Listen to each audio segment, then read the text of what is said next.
Okay, today we're gonna learn about something about rational square roots. Okay, so it turns out rational square roots are, you all know what a square root is, right? Like for example, square root of 4. What's square root of 4? 2. 2. That's an example of rational square root because it becomes a rational number. And you may say, well, what's a rational number? Well, a rational number is a number that you could write as a fraction. So write this down. A rational number is a number that you could write as a fraction. Okay, can be written as a fraction. So that's what a rational number is. Some examples: half, -3/5, 1,000. Because 1,000 is really 1,000 over 1. 0.7. That decimal you could write as a fraction, can't you? It's 7 over 10, isn't that right? Okay. So these are some examples. 0 is an irrational number because it could be 0 over 1, 0 over 2, anything you want except 0. Right? You could write it as a fraction. Something interesting, go ahead and write this down first. There are some other examples that's interesting that you should be aware of. Okay, so any decimal that ends, like 0.7 or give me any decimal that ends, you could always write it as a fraction. That's not a problem. It turns out though, you could write a fraction, something like 0.3333 forever, as a fraction also, even if it goes on forever. But it has to repeat, right? You see how its 3 is repeating? That's why you have the bar on top. What is this as a fraction? 0.33. Yes, Chuck? 1/3. Yeah, it's 1/3. You see? So turns out, if the decimal repeats like this, it's a rational number. You could always write it as a fraction. Also, what about 0.666 forever? Yes, 2/3. Okay. And also, actually, any, you can look at this one, 8.1234, and then I got a bar on top of 34. Guess what this means? Yeah, 8.12343434, right? Whenever these decimals go on forever, and when they repeat, guess what? You could write it as a fraction. So that's it. So if you have repeat, if the decimal repeats with a pattern, and that's what we call, you could always write this as a fraction.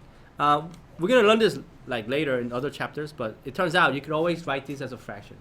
As long as the decimal repeats, it's a rational number. It's something that you could write as a fraction. Okay, so write that down. So as long as the fraction, as long as the decimal, right, goes on forever with repeating pattern, it is a rational number. It's a number you could write as a fraction.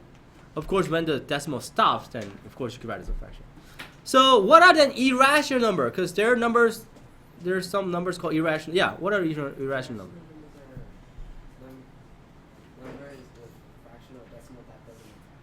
In other words, numbers that you cannot write as a fraction. If rational numbers are numbers you could write as a fraction, thank you. Irrational numbers are numbers that you cannot write as fractions. So write this down. An irrational number is a number that cannot be written as a fraction. So some of you might know a number. Is there such number? Yeah. Is there a number that you cannot, what? The square root of -9. Square root of -9. Actually, that's an undefined number. So that's not an irrational number. That's undefined. Yeah. Pi will be an example, right? Doesn't pi go on forever without repeating? Yeah. Right? So pi is like 3.14 something, and then it goes on forever. So if the decimal does not end, and if it does not repeat, then it is a irrational number. This is a number that you cannot write as a fraction. Yes? Can't you write pi as a fraction? Yeah, some of you say, wait a minute, isn't pi 22 over 7 or something like that? Yeah. It turns out that is only an, anybody know? That's an approximation. So it's not exactly pi. Yeah, I mean, if you could write that as 22 over 7, then pi will be a rational number. But it turns out that's just an approximation. So that gives you about 3.14. So sometimes they want you to use the approximation of pi as 3.14, or sometimes 22 over 7, right? Depends on what they give you. But that's just an approximation, okay? So please note that pi is not a number you could write as a fraction. Are there any other numbers? Is this only one? Is there only one irrational number like pi? Is that it? There are many others. Someone said it before. Tajwar, you want to try it again? Square root of -9. You keep on saying that. That's a number that's not defined on a number line. How about square root of 2 then? Square root of 2. Is that what you were going to say? How about square root of 3? When you punch this in a calculator, these are number, right, that goes on forever as a decimal without repeating. I mean, calculator, it has limited amount of space that it could go up to, but These are numbers that goes on forever without repeating the decimals. What about square root of 4? Is that a irrational number? No. What's square root of 4? That's just 2. So 2 is not a irrational number. 2 is just 2 over 1. So that's a, what kind of number is that? Rational.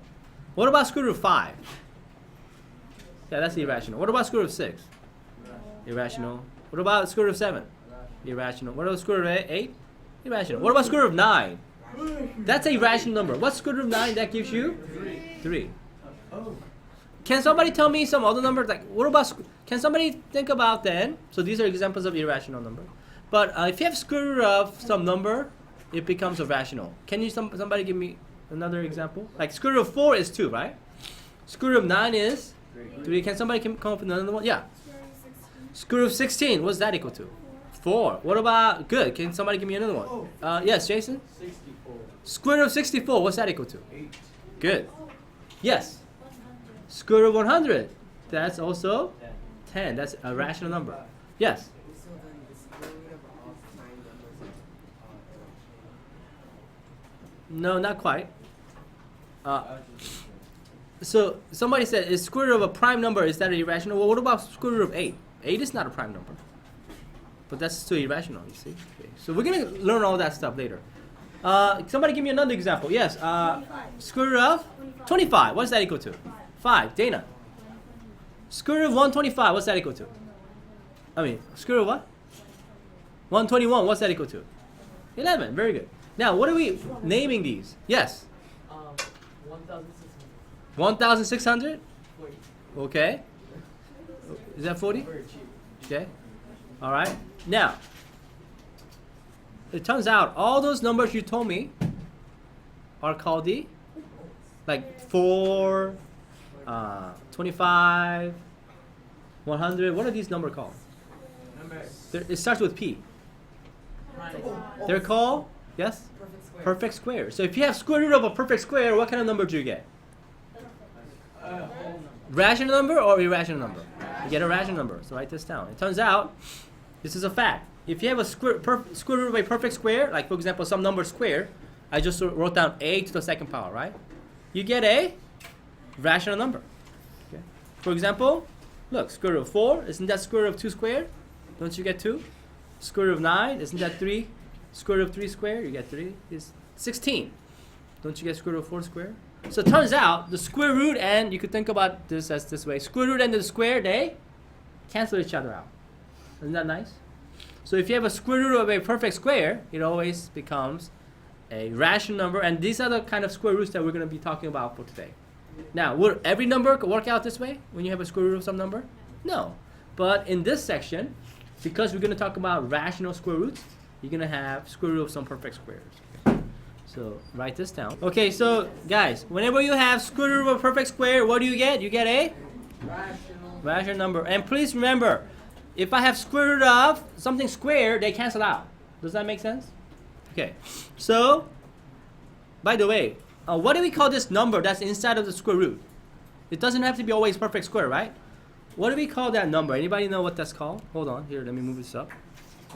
So if you have a square root of some number, what is that number inside the square root called? It starts with R. Anybody know what that's called? No one knows? It's called radicand. Okay, so write that out. So if you have a square root of some number, that number inside, if you have to refer to that number inside the square root, it's called radicand. Okay. And if the radicand is this perfect square, what do you get? You get a what? Rational number. So for example, if I have square root of a square, it just simply becomes a, doesn't it? What about this? What about square root of 125 squared? What does that equal to? It just simply becomes 125, right? The square root and then the square, they cancel out, right? Does that make sense? So it's kind of nice to have a radicand as a perfect square, isn't that right? Because you can simplify.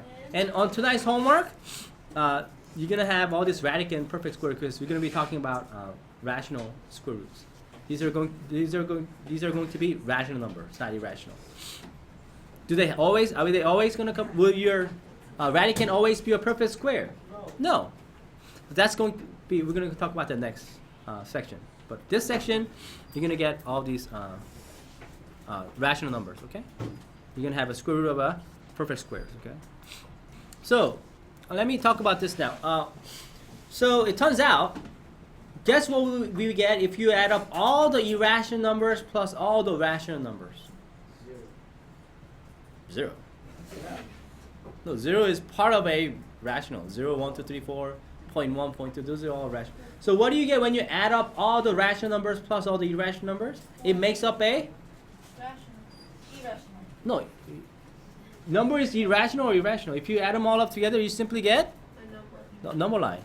All real. You get all real numbers.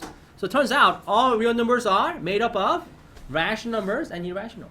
So if you were to pick a random number from a number line, it'll either be what? Rational or irrational. There's only 2 types. Okay? So you pick any numbers on a number line, it'll be rational or irrational. Right? Because isn't pi between 3.1 and 3.2? Somewhere between there. Right? That'll be an irrational number. So if you were to pick a random number on a number line, it'll either be rational or irrational. That's what the number line is made up of. Did you guys know that? So that's it. That's what number line is made up of. All the rational numbers plus all the irrational numbers. Okay. So let me show you the first rule that we're going to learn about these square roots. It's called product property of square roots. Okay. And what this is write this down. This is important. If I have square root of a times b, so if I have in the radicand a times b, you could rewrite this as, anybody know what this could be? Yes, Dana?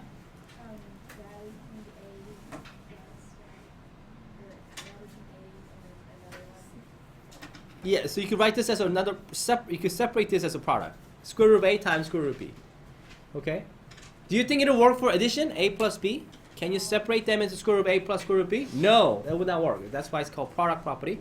That would be wrong actually if you do that. Okay, so it only works for product. So if I have a square root of a times b, then you could separate them into a square root of a times square root of b.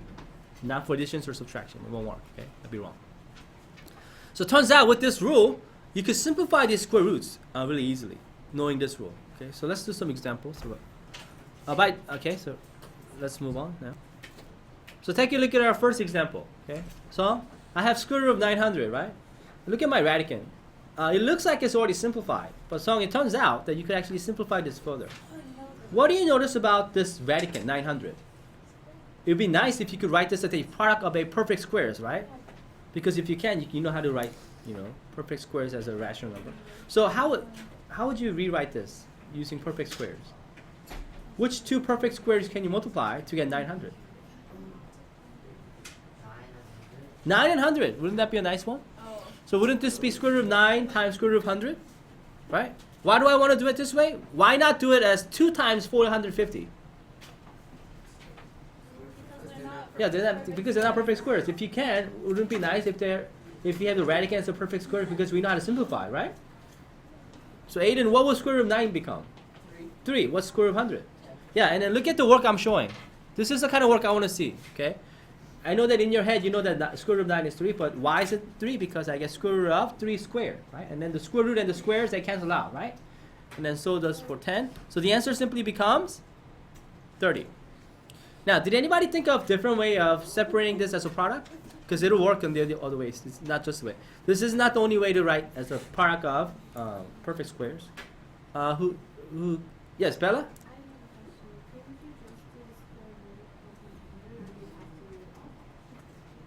Well, did you know that square root of 900 was 30? How did you know that? Because of? Why is it 30? Because look, this is what I meant. Isn't this simply square root of 30 times square root of 30? That's why you knew it was really 30, right? So if you could, you could have done it this way. If you knew that 900, right? 900 is a perfect square, it turns out. Of what? 30. So you get 30 as the answer. So you could have done it the other way. Okay? That's fine. So that's what you meant, right? So, but this is the work I want to see. I want to see why it becomes 30. You get square root of 30 squared. That's 900, right? Square root of 900. Do you see the work we're doing? Because what does square root and the square do? What do? They cancel each other out, okay? So that's why we like to write it as a perfect squares, okay? Good. Let's do some more, okay? Now, what if I have something like this? Square root of 1296. So 900 was nice, right? Because you could see 9 and 100 or 30 and 30, right? You could see this perfect squares easily. But what if you have something like this? How do I know what this is perfect square of? There's an easy way to figure this out. Anybody see what to do? Yes, Claire? Divided by 2. Would that help you?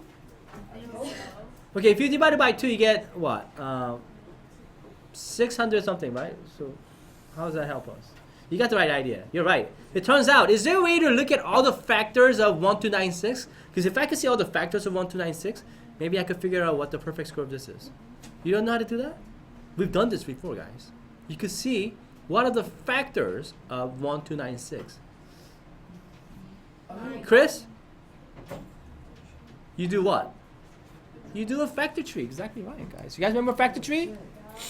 So once you do a factor tree, wouldn't you see all the factors of 1296? Yeah? So do you remember how to do that? Go ahead, everybody do a factor tree, and we'll go from there. That will show us all the factors of 1296. By the way, what goes into 1296? It's an even number. 3, 2. Oh, does 3 go in? 9. Yeah, 3. 9 goes in. Okay, so go ahead. It doesn't really matter. So at the end, we should get the same. But I was just going to say, since it's an even number, I was going to say 2 goes in. But anyway. Hey, does 3 go in if you add up all the... Yeah, I think 3 goes in too. If you add up all the digits, right? It's divisible by 3. Anyway, go ahead. Everybody do the factor tree. Let's see what we get. By the way, do we have to have all same looking factor trees? Well, no. Doesn't matter. But at the end, should you get same factors? Yes, you should all get the same factors. Okay. Go ahead. Everybody try. So, I'm sure our tree won't look the same, but did you all get here? This is what I got. How many 2s did you get as this leaf? Yeah, you get 4 of these 4 of these 2s as factors, right? And how many 3s do you get? 4, right? Does that make sense? Now, here's what I want you to pay attention. This is what I'm going to rewrite this as. I can write this as 2 to the 4th power, square root of 2 to the 4th power times square root of 3 to the 4th. But that's not what I'm going to do. I'm going to write it this way. I'm going to pair them up. Why do you think? I want you to think about this. Why do you think instead of me writing 2 to the square root of 2 to the 4th times square root of 3 to the 4th, why do you think I did it this way? Square root of 2 to the 2nd, square root of 2. And then of course I can separate it this way. Why do you think I did this? Why pair them up like this? Why not write square root of 2 to the 4th times square root of 3 to the 4th? Chuck? They cancel out. Yeah, because you want them to cancel out. What does square root and the square do? They cancel out. And don't you want to write something as something square of square root of something square so you can cancel out? So it simply becomes what, guys? What is square root of 2 squared? 2. What is square root of 2 squared? What is square root of 3 squared? What is square root of 3 squared? So doesn't it simply become 2 times 2 times 3 times 3? Isn't that nice? Do you see why I paired them up? Because square root and the squares cancel out. Don't you want to write something with square root, right? Of some perfect squares? So the answer is what, class? 30. Okay. Does that make sense? So this is what I want you to do for your homework. I want you to pair these up so that it cancels out with the square root, okay? Okay, so if you got that, let's look at our second rule. It's called quotient property of square roots. It's expected. What if I have square root of some quotient like A over B? Anybody have any guess as to what this becomes? Yeah. No, it doesn't become pure gray. It just simply becomes square root of A over square root of B. You can separate them like this. Okay. Okay, so that's the second rule. And of course, you should, if I have square root of some fraction, you should always, what? Always what? Simplify, guys. It's going to make your life a lot easier. Okay, if you have square root of some fraction, if you can, you should always simplify. And so it turns out you could write square root of A over square root of B. Okay, if you have the whole thing as square root of A over B. Okay. All right. All right, so take a look at example 3. We're going to use that rule that we just learned. By the way, is it okay to have negative of square root of some number? Yeah, some numbers are negative, some numbers are positive. So irrational numbers could be negative or positive, so are rational numbers, right? So this one happens to be negative. So it happens to have a negative sign out in front. Okay, so I got negative square root of 64 over 169. It turns out you cannot have the radicand to be negative. Then it'll be undefined. That's what Tajua was saying, square root of negative 9 is 1. If you have square root of some negative number, that's undefined. But the whole thing could be negative. The negative sign could be outside. That's fine. Okay, it's a negative number. Now, how would you simplify this? Well, if I have 64 over 169, can I simplify that any further? Yes. Really? No, I know the answer. Okay, you can simplify 64 over 169. But what can we do using the rule? Aaron, what should we write this as?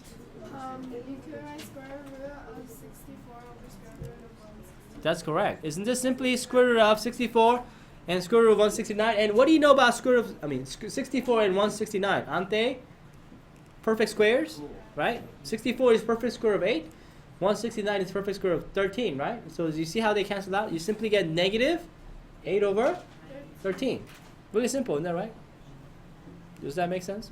So you can simplify it this way using that rule. Okay, let's look at second one. So take a look at example 4. By the way, I got positive or negative sign in front of the square root. What does that mean? It means Okay, yes, Royce? Yeah, it means how many numbers does this represent? 2. Even though it looks like it's one number, it actually means 2 numbers. Okay, it represents 2 numbers like this. One of them positive, one of them negative. Okay, please keep that in mind. Some people think that this represents one number. A number cannot be positive or negative at the same time. Okay, that's impossible. So this is a shortcut of writing these 2 numbers at the same time. People got tired of writing the same number, one positive, the other negative. They came up with this notation, positive or negative in front. Okay, does that make sense? Anyway, so how are we going to simplify this? Well, we're going to separate the square roots, right? What does it equal to when you separate them using the second rule here? Hello? Okay, anybody? All right, Michael?